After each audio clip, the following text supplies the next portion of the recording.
Hello, ladies and gentlemen, and welcome to the Latin America show. My name is Enrique Gelista, and it's a pleasure for me to be tonight with all of you because, well, we have prepared, as always, a wonderful show, and we are going to discover and to know more a little bit about Peru this night. So, well, it's like, please, first of all, I would like to ask you to follow us in all our social networks. You can find us on Instagram, on Twitter, on YouTube, and of course, here's on Facebook. If you are watching us on Facebook now, please give us a like and also please follow us. And if you have the opportunity, please just put share here, the click button, share, or compartir in Spanish, in order that more people, they know more about these countries that we're talking and that they know more about the Latin America show and what are we talking every week about different things in this fantastic and amazing show. And I know that now I can see that my dog is going to start drinking water or eating, so apologies for that, but well, hopefully he's not going to be very noisy. So, well, first of all, I would like to introduce my amigos, mis amigos. They are Roger Alarcon. Hello, how are you guys? Well, it's been a pleasure to see you again here at the Latin American show. Today, the day was a bit windy, but we're here to learn more about Peru. So let's start the show. Thank you very much, my dear Roger. And well, on the other side in London, well, here also in London, not the other side, also the east part of London, we have our friend, our fantastic Spanish teacher. She's Whitney Nuchereno. How are you, Whitney? Hola a todos, estoy bien, gracias, y tú? Thank you so much for watching. Really excited tonight because we're going to talk food and fashion. So women, get your credit cards out because you're definitely going to want to buy what we're selling. So back to you, Enrique. Thank you very much, Whitney. So, well, if you have seen the promo, well, you know that we're going to talk a little bit about fashion, and also we're going to talk about a fantastic topic from Peru, that is all the food and the gastronomy that they have. So, well, first of all, well, we want to talk about Peru. The proper pronunciation is Peru. Normally in Spanish, we put an accent in the U, so you just have to say it Peru. But well, it's like that is the name of the country. Interesting, because well, we have spoken before about where are these names in Latin America coming from. And well, I think so. Last week we were talking about Paraguay, and we were talking before about Chile. So well, it's interesting because well, some of these names we don't know exactly where are they coming from. Also, with Peru is something really weird or really strange and funny that happens when you have a problem with the translation and also understanding where the names coming from. So well, Peru. Basically, the history about the name is coming from all the Spanish people that were, when they were invading and they were like going around Panama, they found some people that they were bringing some gold, some gems, textiles, etc., that they were coming from the south. So, well, one day, one of these Spanish guys asked directly to one of the caciques of these tribes, and he asked him, where is these things coming from? And the mistranslation, the cacique understood that they were asking for his name. And he said, Biru. And because, well, that was the name of that person. So, however, the Spanish people, they understood that all these things, they were coming from Biru. However, with the loss of, well, maybe the lack of understanding and they didn't know how to pronounce it. So, well, they start saying Peru. And also, before they arrived to that country or that region in that time, so while in Spain, they were organizing a new expedition to this country, but they were talking about actually the name of Peru. And they were referring to that place to visit and to go on to explore more about that. So while that is a fact that, well, where is the name is coming from? So while it's coming from Biru, and it was the name of one of the caciques that they were in South America. So, well, if we're talking about the flag, well, the flag, it has three colors. Well, it has two colors, the red and the white. The red means the blood of the heroes. The white is the liberty, the justice and peace. And in the coat arms is showing the natural wealth of Peru. So you can see that there is like the blue of the sky with a vicuña, that is an animal, the chichona tree, that is very important in Peru, and also the cornupia with gold. So they are talking about all the natural resources that Peru has. So, well, it's like, if we're going to go to some quick facts about Peru, well, Peru is located in South America. And also, well, we can see that, well, it has 5 different borders with 5 different countries, with Chile, Bolivia, Brazil, Ecuador, and Colombia. And in the west side, well, they have a coast, a massive coast with the Pacific Ocean. Peru also is the third largest speaking country in the world. And if we're talking about some facts, is that, well, the official name is Republic of Peru, República de Perú. The population is around 32 million people, and it's split in 24 departments and one constitutional province. The official language is the Spanish, the capital is Lima, and in Lima, you can find around 8.8 million people. So it's a big country. Actually, is one of the largest countries in America. So while there are three main cities, that is Lima, Callao, Arequipa, and Trujillo. And the independence from Spain, it was declared the 28th of July of 1821. So actually, like 1 month ago, more or less, they celebrate 199 years of independence. The currency that they use is el sol, or sol, that means sun in English. The area that they are covering is around 1.2 million square kilometers. That is something around 496,000 square miles. Just that you have an idea, this is the third largest country in America, in South America, after Brazil and Argentina. And the size, it could be compared like 5.3 times the UK size. So it's a big country. And also, while they are exporting to the world minerals, gems, and different precious metals, fruits, and copper. And also, while maybe you have heard about these fantastic places and beautiful landscapes that you can find in Machu Picchu, that is a very ancient, they have ruins there, and of course, I think it's very popular. The Titicaca Lake, the Nazca, maybe also, if you Google it or if you have heard, there are some lines that, well, they are like a mystery, how the lines they were drawn on the ground. So it's a very old thing. And also, well, Lima, that, well, it has a lot of colonial places, and Ica, where you can find a desert with massive dunes. And of course, we have to talk about ceviche, because I think it's very particular from that country. And also, it's not only traditional about that country, it's also one of the, well, actually the food from Peru, I think so the gastronomy is something that is very important, and it's really amazing in general, because, well, you can taste different kind of flavors, like could be, for example, el lomo saltado, cuy. If you don't know what is the cuy, well, the cuy is like a guinea pig, more or less. So it's like a kind of small animal that you can find there. And also, well, they have rice and duck. And, well, of course, well, we have, as we said at the beginning, we have different guests here. And we have the opportunity to talk, and we're going to start with a little bit about fashion. So, well, we have here Clara Lago. She is the CEO of Pitusa. And, well, welcome, Clara. Good evening. Good evening, Enrique. Thanks for having me. Hi, everyone. Hi, it's a pleasure having you here. And also because, well, we know that, well, you are very interested in general about the culture and about Peru. So, well, I would like to start asking you a little bit about, if you can tell us a little bit of the story or the history of your company, how this company was settled up, and what is the relationship between your company and Peru? First, if you want to introduce your company in general, what is this about? So my company is Pitusa. It was founded close to 10 years ago. We started off with Peru because my idea was actually originally to do alpaca garments. And when I went to Peru, things sort of took a turn, and I ended up doing beachwear with the gorgeous Pima cotton. And all of our garments are adorned with this sort of Peruvian trim, which is very typical of Peru. But at the time, no fashion brand was really incorporating that into any kind of clothing. So yeah, that's how it all began, really. So, well, and the relationship that you have with Peru, how is this start, all these kind of designs and love about Peru in general? So my dad has been working with Peru for a long time. He was working in the World Bank when there was the debt crisis in Peru in the 80s. So he's been very connected to Peru since then.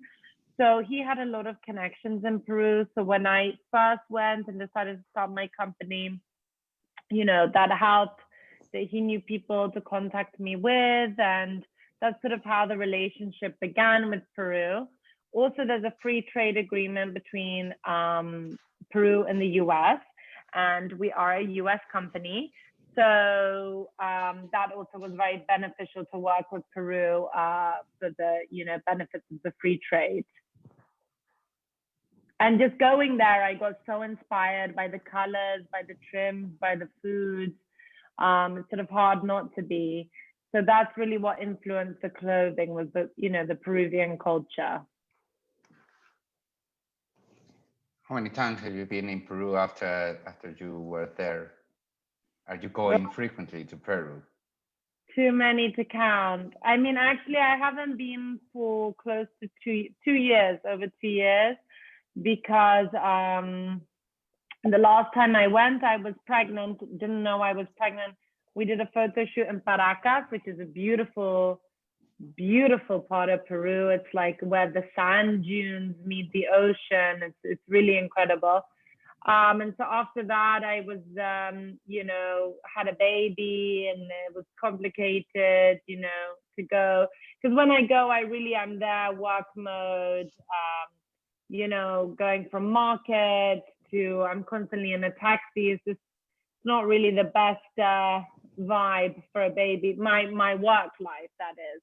So I haven't actually been in 2 years. And then, of course, COVID happened. So I wasn't able to go, you know.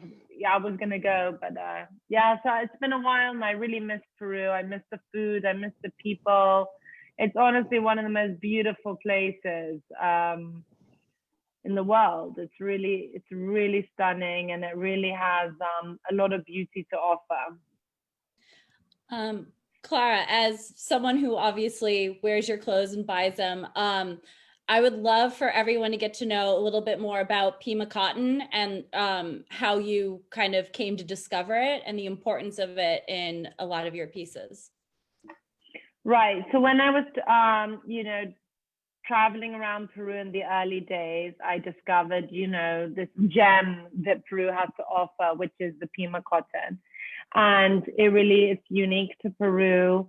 It's just the most deliciously soft cotton ever. It feels like butter on your skin. So we do a lot of like blends, because Pima cotton, actually, if you were to do a garment 100% Pima cotton, is quite expensive. So we do like to keep our clothes at an accessible price point. So we do a lot of Pima cotton blended with modal, which kind of keeps the price point down and keeps the fabric light. And still the Pima cotton adds that deliciously soft nature to the garment. Where are your offices, or where's the company settled down? So well, where are you operating nowadays? We are based in Miami, yeah. And all this kind of, we can see that, well, it's like, well, we were seeing all the different kind of different outfits and everything. So it's like people, they can buy it online, how they can buy it, or how they can get access for this. Is it only for people that they are in Miami, or you can buy all around the world? We sell all around the world online. And also we sell to a number of boutiques around the world. And we sell to major department stores such as Bloomingdale's, Saks, Harvey Nichols, Neiman Marcus. So yeah, Selfridges. So we sell to department stores and to boutiques all across the world. I mean, throughout Europe, Middle East, Australia, Canada. Okay, so while it's very able to that, well, people they can get, or they can come, and of course they can buy the different products that you are selling. And well, moving, I was reading in your website that, well, you were talking about how, well, actually sometimes the conditions for the workers and how to treat them fairly. how have you managed like to maintain a successful company, and on the other side that people that they are working with you, they feel happy and they feel like they are like well, that they are in a good company, like well paid, and also receiving good benefits? How are you dealing with all of this situation? Where are they based, all these people that they are producing all these clothes? So we actually, like, Peru is one of the countries that adheres to a lot of the free treat, like the employee care acts, and like there's different sort of international standards to abide by, and Peru is one of the the top countries that really abides by these safe work practices. In our case, we work the factories with which we work solely work with Pitusa, which gives us a big input in how they treat their employees. And we actually also, a lot of our factories are female owned, and all the employees are females. So there's a lot of kind of female empowerment behind it as well.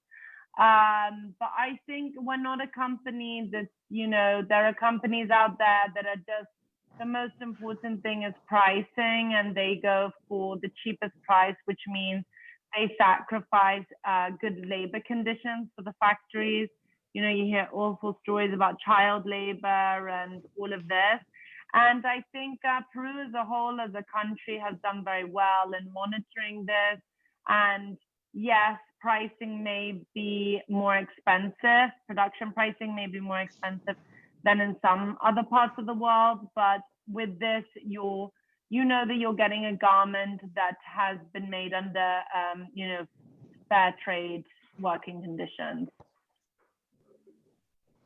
Okay. Oh, that sounds amazing, Clara.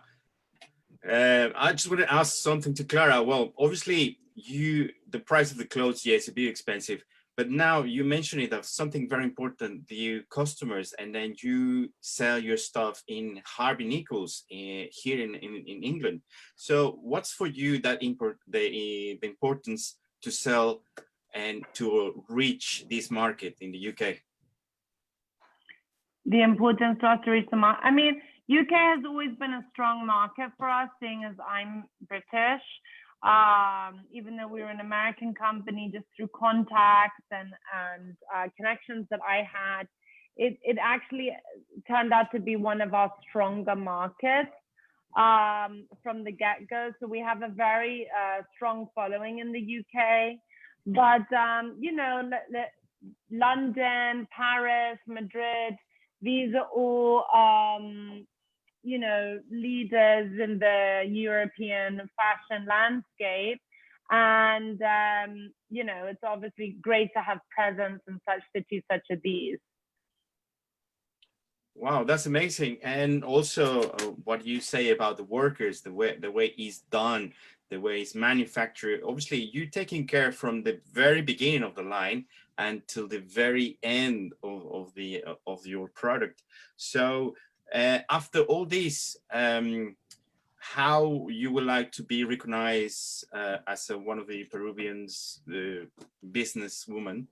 Because all these details you say that are very important. Your labor is woman, most of them are women, and then you taking care of the product. What's the future for your company? The future is to grow more. We do also produce now in India as well to kind of complement Peru, but we will never. Peru is so much part of Pitusa's DNA that will never change. But yeah, I'm very proud to be, predominantly female-based company that we've given work to, so many women in countries such as Peru. Actually, one of the owners of our factory, she was, the victim of domestic abuse, and we gave her like a micro loan. And through the microloan, she was able to leave her husband and start her own taller. and become independent of her husband. So this is something we're very proud of as a company. And yeah, the future is to grow. We are now, in the last year, we started doing children's wear. So we're developing that. We're doing a few men's pieces like T-shirts in our, classic Peruvian cotton. And the future is, hopefully more stores around the world. Currently, we only have one flagship, which is in Wynwood in Miami. But, we hope in the future that we can open more stores and reach more customers. And I hope it, it puts Peru on the map, and, that it can make Peruvians proud in some sense, and that we hire a lot of Peruvians. We're giving work to a lot of Peruvians. And just another question that our audience might be wondering, what does Pitusa mean, and what's the significance for you, as it's obviously the name of your company, and I'm sure there's a story behind that. Right, so Pitusa is my dad's nickname for me. He called me Pitusa, which in Spanish means funny little girl. And actually, I'm currently now in Ibiza, and Ibiza is part of a set of islands, the Balearic Islands, that they call them the Pitusa Islands. So it's quite similar. It's just Pitiusa. So, and Ibiza was one of the first places we ever sold to. Like our first boutique ever that we sold to was in Ibiza. So yeah, it seemed like a fitting name, because the brand is fun, it's bright, it's lighthearted. So we felt that Pitusa was a good fit. Yeah. And also it's colorful, that I think so here in London, sometimes we need, well, I cannot talk about that because, well, I'm wearing something like very dark. So, well, it's like, yeah, I think so that in that way, it's something that we need in London, more color and everything. I think so. Normally the fashion in London is a little bit dark and everything, like a little bit depressed, because maybe, I don't know, it's kind of weather and everything is reflected there. So, well, I think so, yes, I promise that, well, I will put another color next time. Okay. Yeah. I understood the lesson. Yeah. And just to finalize, I would like to ask you, it's like, you're a successful woman that, well, you're in the fashion industry, and you have tell us a little bit about your company. So what are the main challenges that you can notice, or that you can see that the woman, and maybe I would like to be specific, the Latin American woman, they are facing in the fashion industry? I think like women in business is still challenging, although we wish it wasn't. But when I started, a lot of the big owners of the factories that I went to were men, and they didn't really take me seriously. And that's when I started to find more like a boutique factories to work with, that would just, concentrate solely kind of on our production rather than these like mass factories. So I definitely say that's a challenge,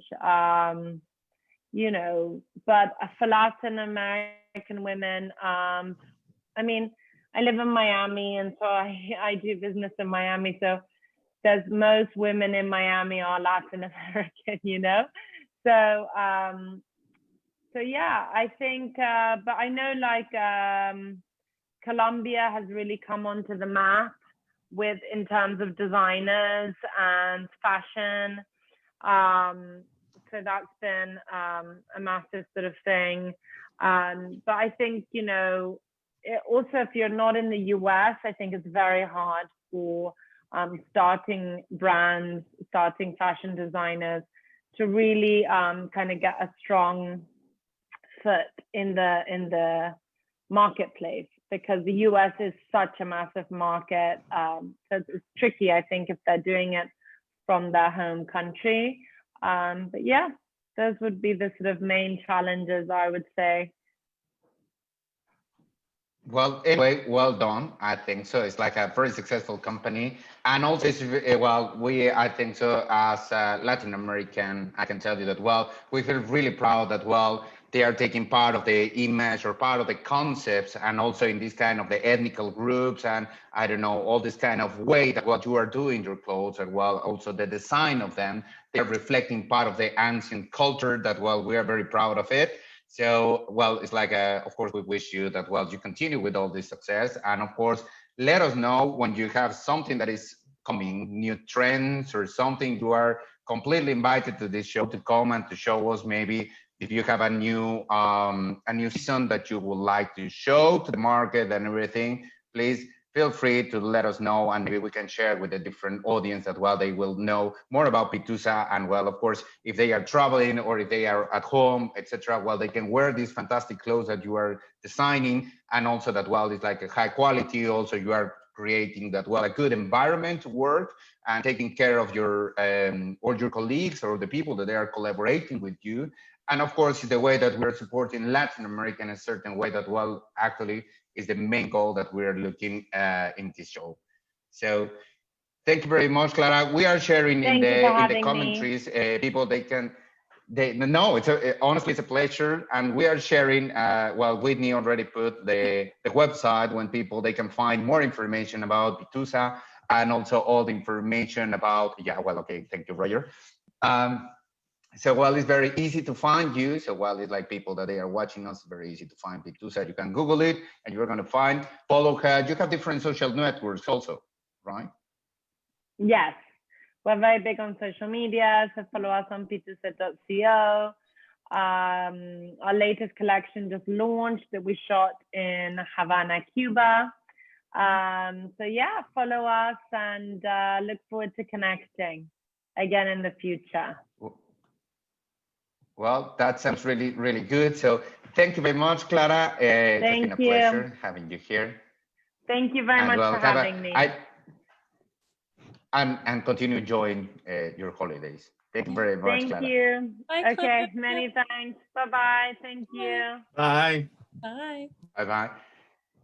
So, well, we're going to pass to the other section that we have prepared, because, well, we said at the beginning that, well, we have not only, one of the main things that you can find and is very attractive in Peru is food.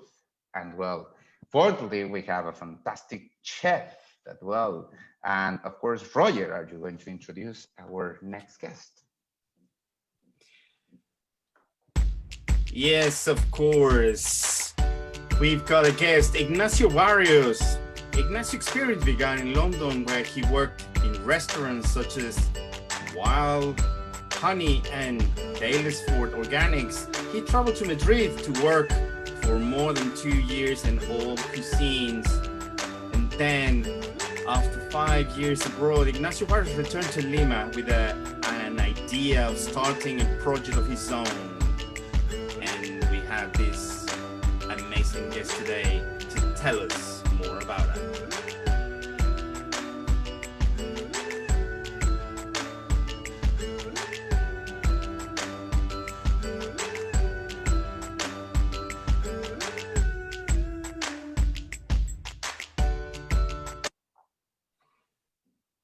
So, hello, welcome to Ignacio.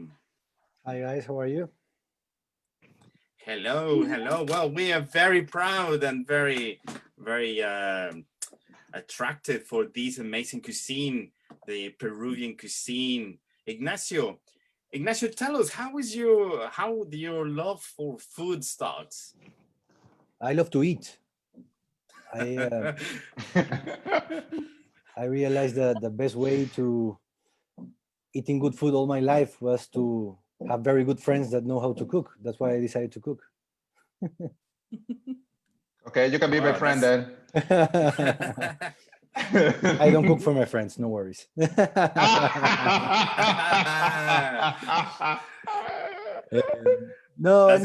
a good one. But it's true. I love food in general. Since I was little, I love to eat.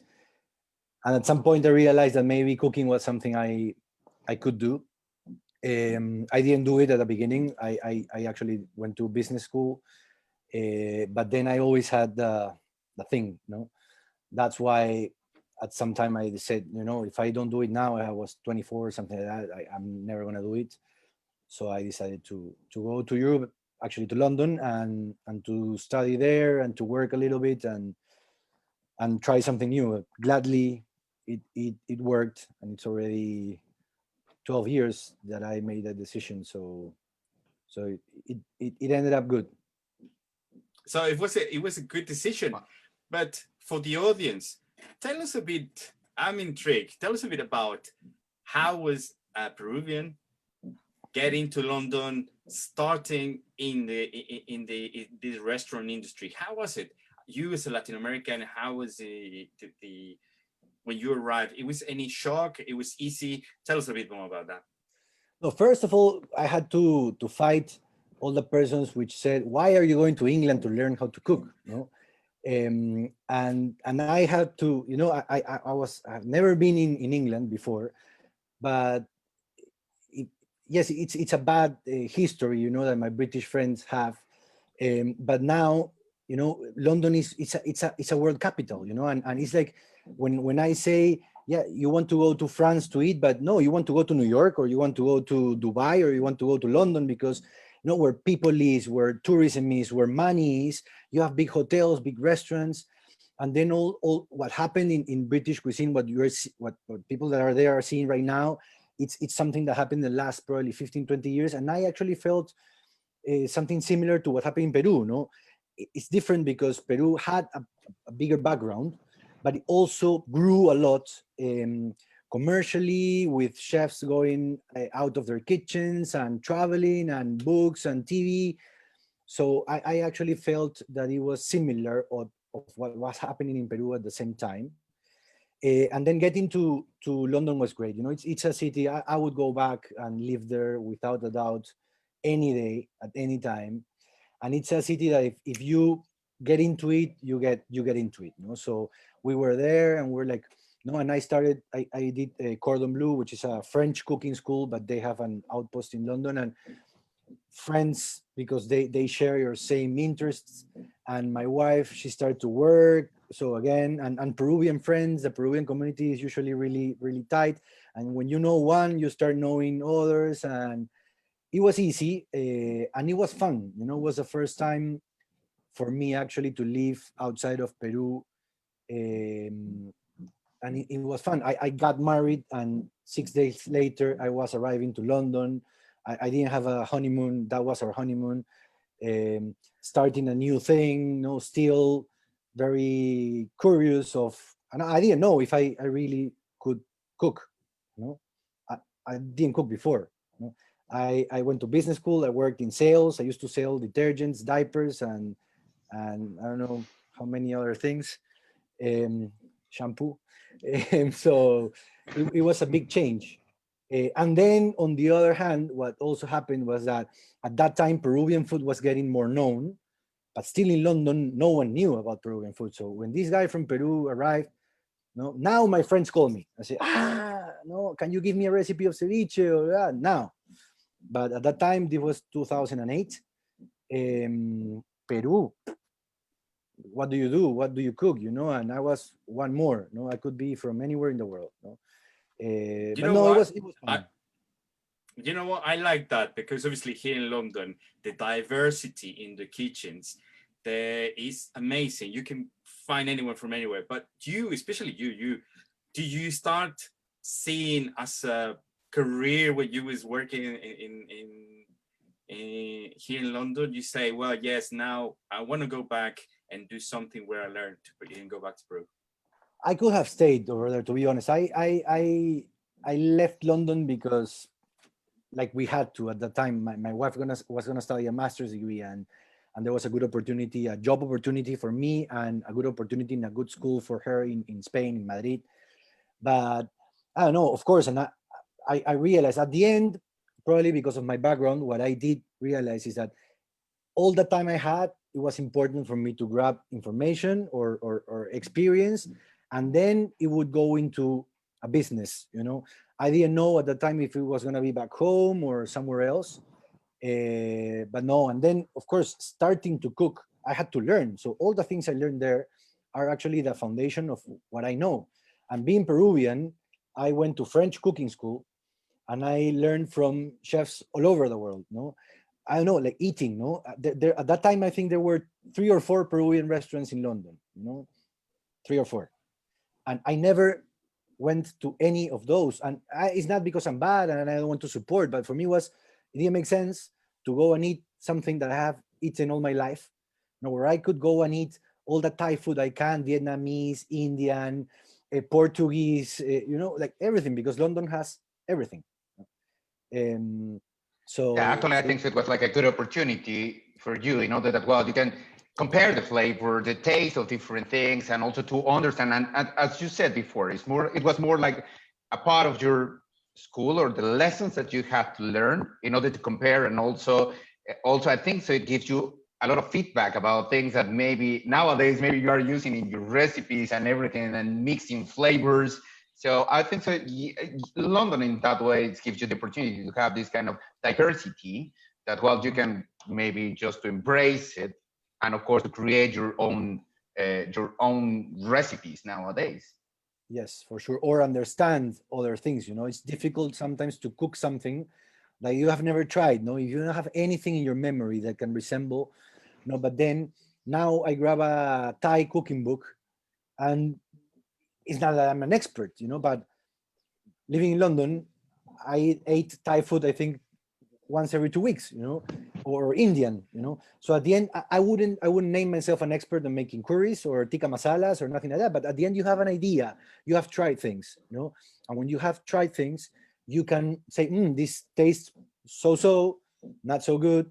I'm doing a good job, But if you just read a cooking book and you don't have anything in your memory, it's very difficult to compare, And a city like London gives you that, That if you can have the opportunity to be around and to try different things, or I had a Portuguese friend that used to work with me. I had a Polish friend that used to work. So they showed me how their food was, or they took me to the small Portuguese neighborhood to eat a couple of times. So then you have, and memory is very important.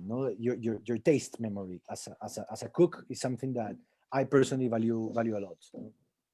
And then after this journey, being here in London, being in Madrid, all this experience, tell us how Urban Kitchen started. How was the project? How started? It started because first my idea, of course, was to have my own business as quickly as I could, knowing that I would have learned enough things. And then when I worked in Spain, I used to give classes, cooking classes, in a space very similar to Urban Kitchen called the Kitchen Club. But before that, in London, I remember places that I wrote down the names and everything that used to give cooking classes, because for me it was like interesting. I remember that my cooking school at that time was in Marylebone, a small building, and on the side there was an Italian restaurant that they used to give cooking classes in the afternoon, because in the morning they had like a workshop in the back. They used to make the fresh pasta for the day, and in the afternoon they used to give cooking classes. So for me it was very like interesting, giving cooking classes, showing other people, but not professional cooking classes, so for anyone. And when I came back to Lima, we love food, we breathe food, we're very proud of Peruvian food. You come to Peru and before asking you whatever, we ask, have you ever tried ceviche? Have you tried a pisco sour? It's like part of our DNA is our food. So if we are so into food, why don't having a space where people can come to cook, to cook, to learn, or to cook, to have fun, to get drunk and cook at the same time, it's just a space where you could do whatever you want, but with a kitchen in the middle.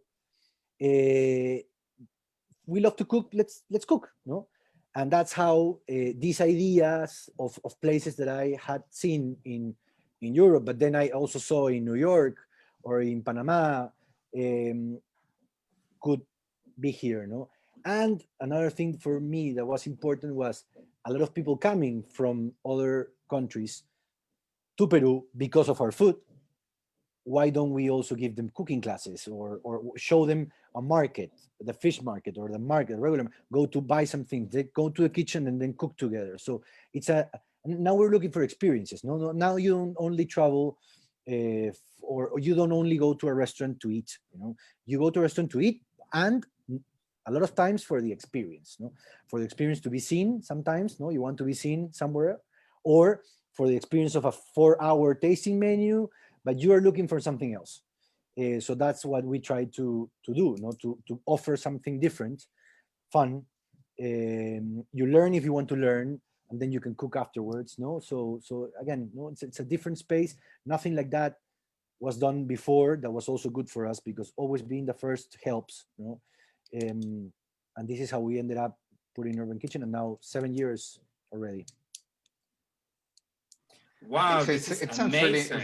really nice. The way that, well, you are combining this kind of experience, as you were saying. If you are going to go to a place, you are not looking only to try the food. It's really nice to prepare it, and also it's the best way to learn more. Because also maybe I can imagine that meanwhile you're, of course, telling them how is this dish, or how do they have to prepare this specific meal. You're telling them the story of this one and where is this coming from, or how to choose the correct fish, or how to choose X, Y, Z, etc. So it's a good experience in general, because they are not only learning, or well, they are not only tasting the traditional food, they are learning about different experiences, about the real Peru. That is something that I think so that we consider in this show, that is very relevant and important, that people, they know exactly how are our countries, and not only these kind of performances that they can watch on TV, etc. It's more that they go, try it, and also share these kind of, also these questions, maybe raise any questions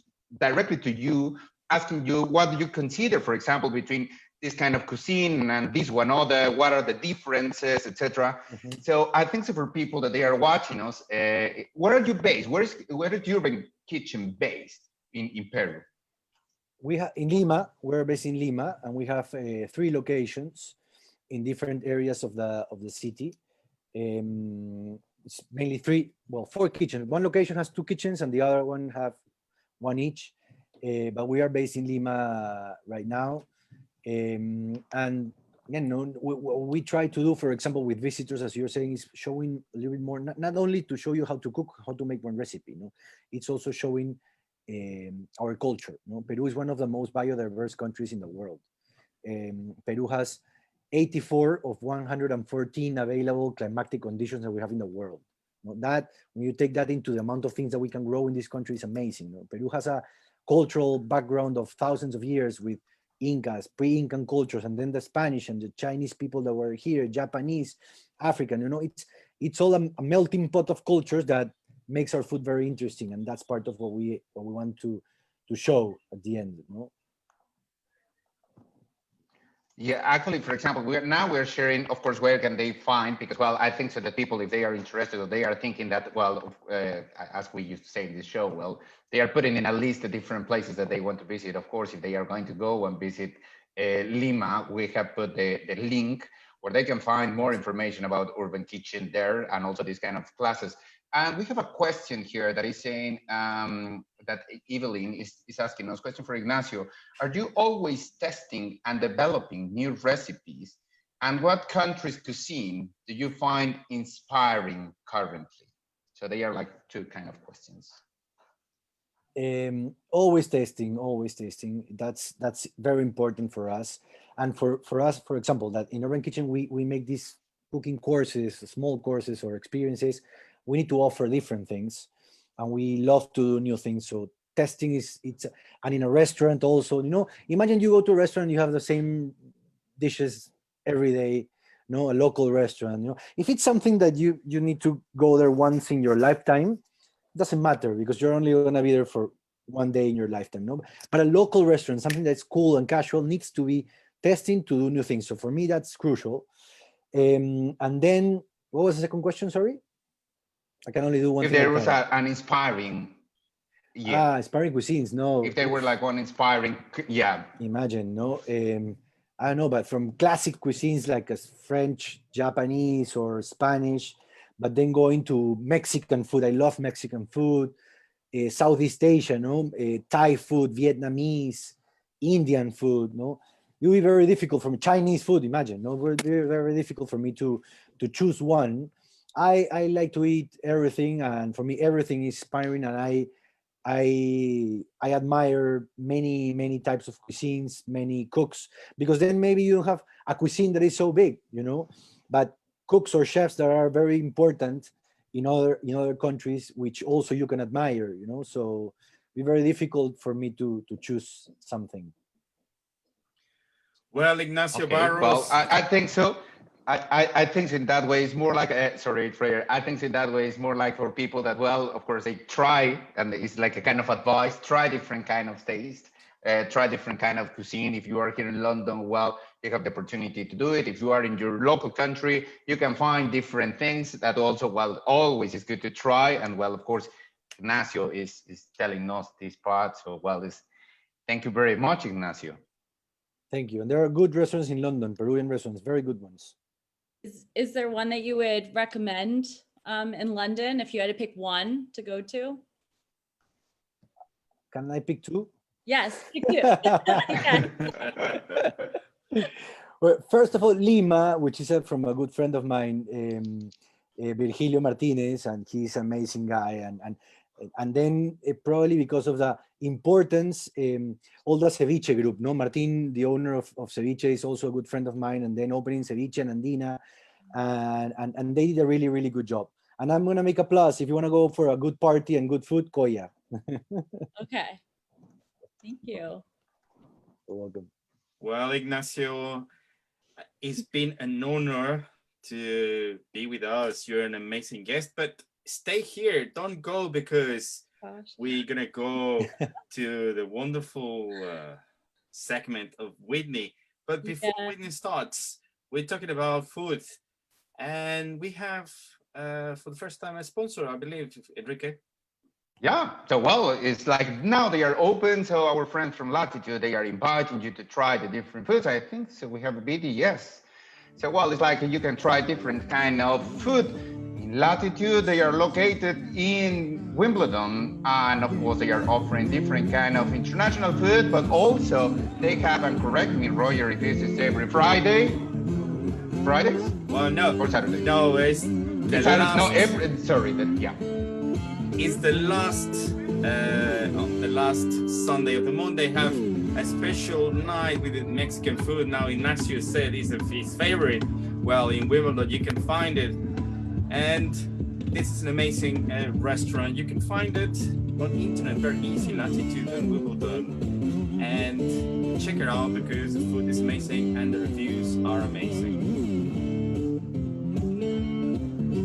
When actually, of course, well, they are taking the new measures that, this kind of social distancing and all the new rules that they have, but while they are open. So I think so if you can book some time to go to Latitude, I think so you can enjoy, of course, Mexican food, but international food too.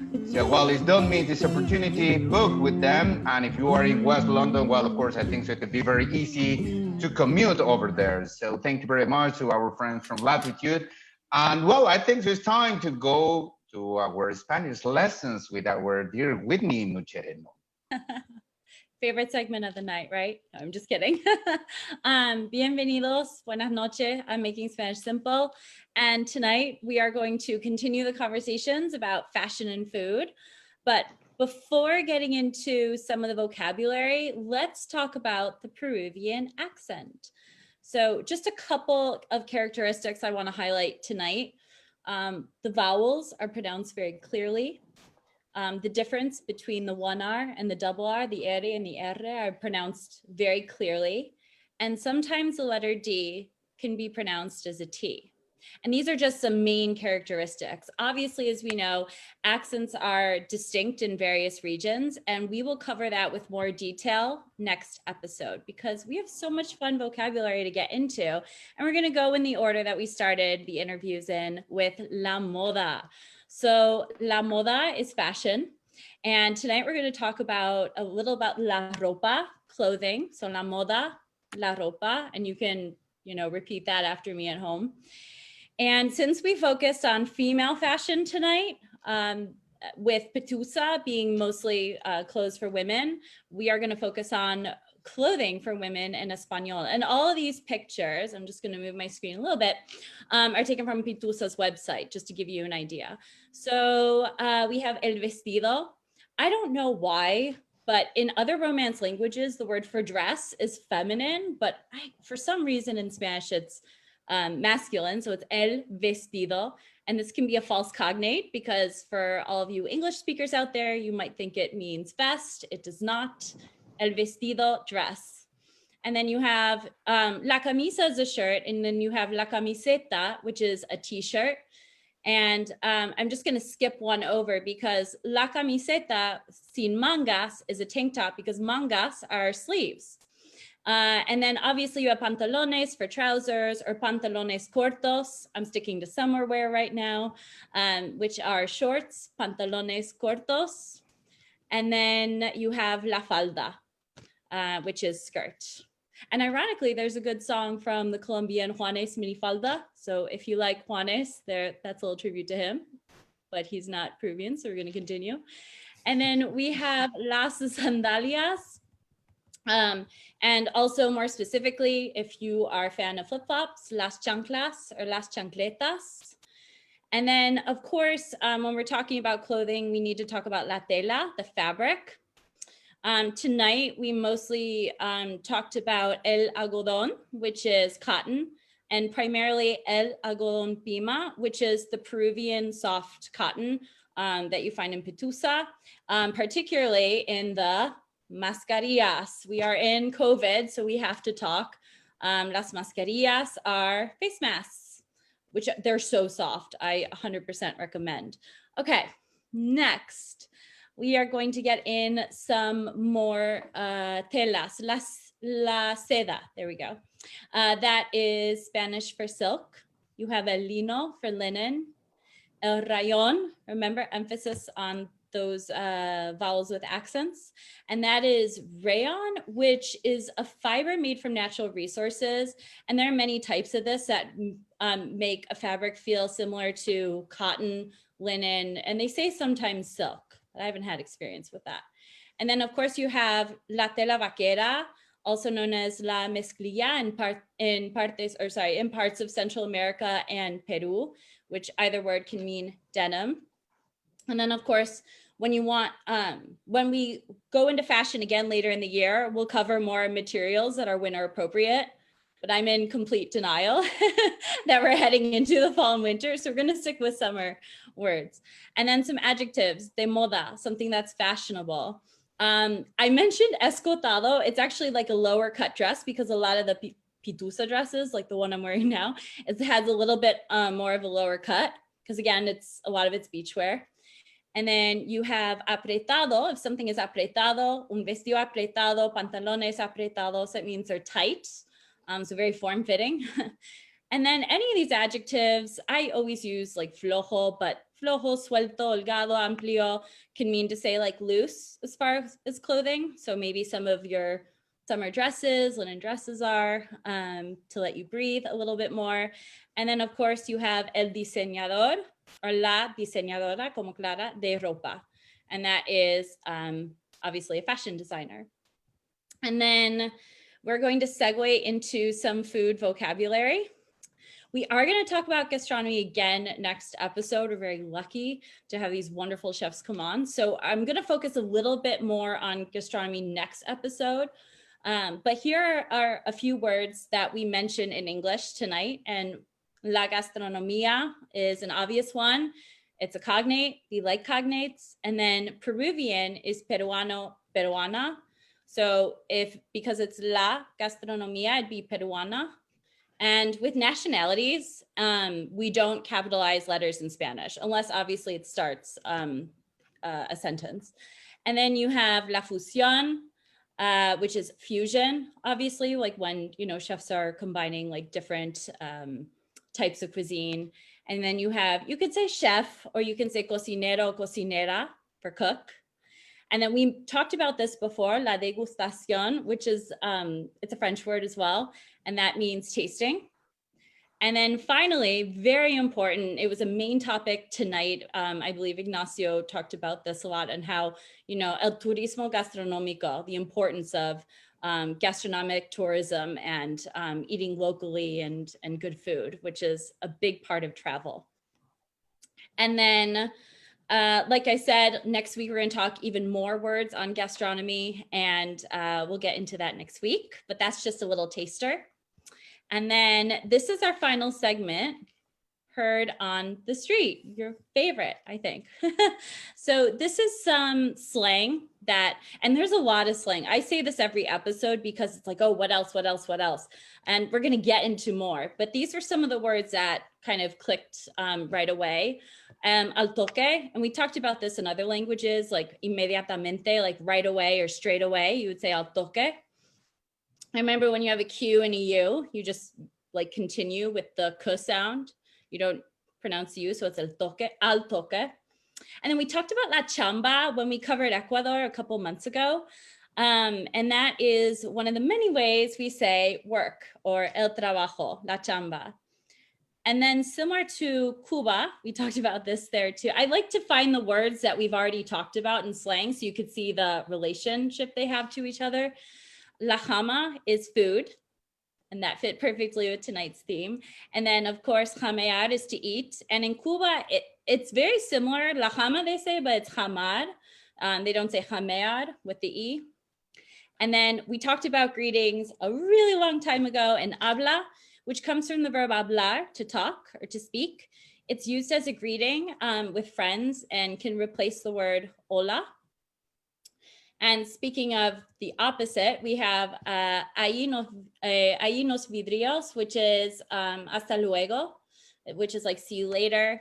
So it's a, how do you say goodbye amongst friends. And then of course, there are 100 ways to say cool in the Spanish language. Here are a few of them.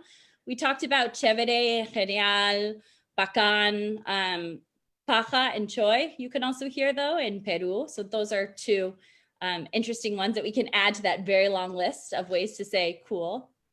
And then Enrique talked about el sol, which is the currency, la moneda, which means sun.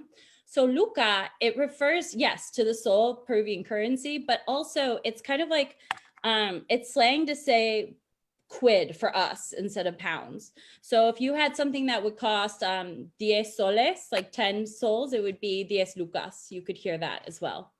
And then finally, la yapa. This is a great thing because that means that if someone is saying that to you, say you're at a bar, for example, right? And you're grabbing a glass of wine and the bartender's pouring it for you. And there's like a little left after, I know in the UK, they measure the cups. There's a little left in the bottle. That would be la yapa because it's like just a little bit of something left over for free. And that concludes our segment of Making Spanish Simple. Please subscribe to my website where, by the way, I catalog all these episodes. If you want to rewatch them, they're on under Latin America Show, one of the tabs. And then you have access to my YouTube, Instagram, and Facebook. And that's it. Thank you very much, man. Also, well, when they want to, well, just to say that very quickly, they duplicate al toque and they say al toque toque. No, Mm-hmm. Is that right, Ignacio? They say like very quick, like, oh, just in this moment, al toque toque. You know, We do everything with Spanish. Even the same word can mean 10 different things. Mm-hmm. So yeah, no, al toque, toque, toque, toque, yeah, also, right now. And also, well, how do you pronounce, for example, it's interesting because I like, for example, how they pronounce when we have an S and C together. Like, for example, we're saying Pisco, Cusco. How do you pronounce it? How it sounds, or normally how it sounds with Peruvian people? It depends from which part of Peru are you, but a lot of persons normally the persons that have Quechua for a native language, which is a language that we speak in the Andes, it sounds like a J, no, like that, Pisco, Cusco. But it depends from which part of the country you come from. But no, it's like speaking an entirely different language, no, and then learning Spanish. So it's like when a Spanish, when like us, we learn English, or when a French person learns English, that you always have something that happens exactly the same. In our same country, no, but it's especially in the people that lives in the Andes, no, that And that I'm so glad you brought that up, because that is a region that I'm going to specifically address next time, because I don't think you can't cover an accent in a minute. No, it's impossible. Yeah. Yeah, so when we do future Actually, I'm going to hit 3 of the regions of Peru, and that's one of them. So thank you for pointing that out. But that is interesting because, well, for example, and just for our friends that, well, they are here in the UK, that, well, of course, English is very different between people that they are from London, than for Scotland, that for people that they are in Wales, etc. So it's very different. So imagine a country that is 5.3 times the size of this. So, of course, all these kind of variations, you can get a lot of them. And of course, well, as Ignacio was saying, also we have no languages or only like local languages, well, like were ethnical languages or traditional languages that they used to speak in different regions. So of course, all of these, they have a different way to pronounce. And sometimes it happens that, well, the same word could mean different things depending on the region, because, well, they are talking in a different way. And also the understanding is completely different. Everything. I had a Scottish chef that he used to yell at me. I say, yes, chef, yes, chef, yes, chef. And then what did he say? Because I didn't understand anything, you know? Oh, I understand English. I'm a native English speaker, and I can't understand the Scottish accent at times. So I can only imagine what it's like if it's not your native language. Okay, so, well, people from Scotland, please put your commentaries then. Because if you are calling us, maybe we are not going to understand accurately what are you saying. But, well, if you put and you type the commentaries, it doesn't matter. We are going to understand 100% what you're saying us. But yes, of course, they are a strong accent that something's happened also with, I don't know, with the Northern Ireland people that they are talking like very strong and everything. So it's quite difficult. Also, I think so that, well, we as Mexicans, or well, as Latinos, sometimes we have a very strong accent when we're speaking English, so it's like quite normal. So, well, yeah, it's like, it's interesting, this part. And thank you very much, Whitney. I think it's very interesting, that section. And, well, it's like, I think so we are like almost random time. Sorry, Roger. I want to say to Ignacio something I learned with Whitney. No. Hey, Oh my Choy, God. vamos a jamear después de la chamba. Tengo unas lucas. Tú pones la luca, yo voy.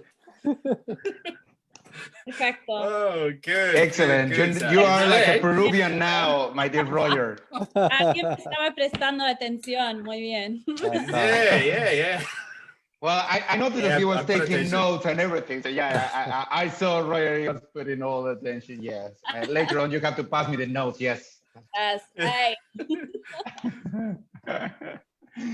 Well, thank you very much, Whitney. Ignacio, thank you very much for being tonight with us. It has been a pleasure. And of course, well, hopefully we'll have the opportunity to have you here in other sessions. We're talking not only about Peru, maybe we're talking about gastronomy and the difference between different countries, because I think so your background and also your experience, it could be very useful, just as you were saying, to understand the different tastes, the different flavors, how we can combine them. Maybe you can provide us a lesson or to prepare something that the people, they can prepare at home, very Peruvian, and well, maybe something easy to do, because I know that ceviche, well, they have like many ways to prepare ceviche, but of course, something easy. And well, it could be a pleasure that, well, if you can come with us again in another program. More than happy. Thank you very much. Thank you very much, Ignacio. So, well, thank you very much. Well, Whitney. Oh gosh. Okay. Thank you again for joining us tonight. It was really, really fun to talk about food and fashion. And just as a heads up for next week, we are going to talk about food a little bit more. And I'm only mentioning this because there's a series on Guatemalteca. I'm going to post it in the comments.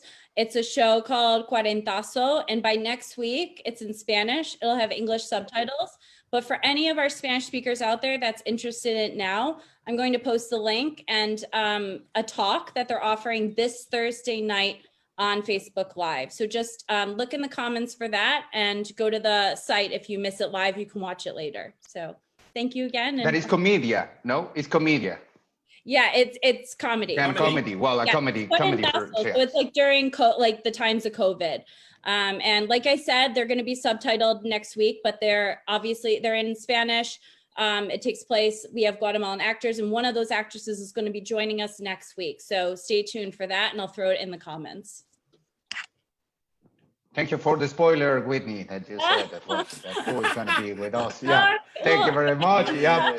Okay, no problem. So that's good. Thank you. Thank you, Whitney. Spoiler So well, on the other side we have. Yeah, no worries. So well, we have on the other side, my dear Roger Alarcon. Thank you very much. Well, it's been a pleasure being today and learning some words, which I can try these ones with my friends. So everyone, if they take notes, try it with your Spanish-speaking friends. So it's good. Anyway, thank you very much for tuning in, and see you next week. Thank you very much, Roger. And well, thank you very much to all of you. And well, of course, as I told you at the beginning, well, you can follow us on YouTube and Instagram, Twitter, and Facebook. You can watch all the different programs that we have here in our page that we have here on Facebook, but also you can go to YouTube and you can subscribe and also put the bell, because Roger also, he's uploading all the different shows that we are having, and he's very quick. So well, after this show, I'm pretty sure that he's going to upload it immediately.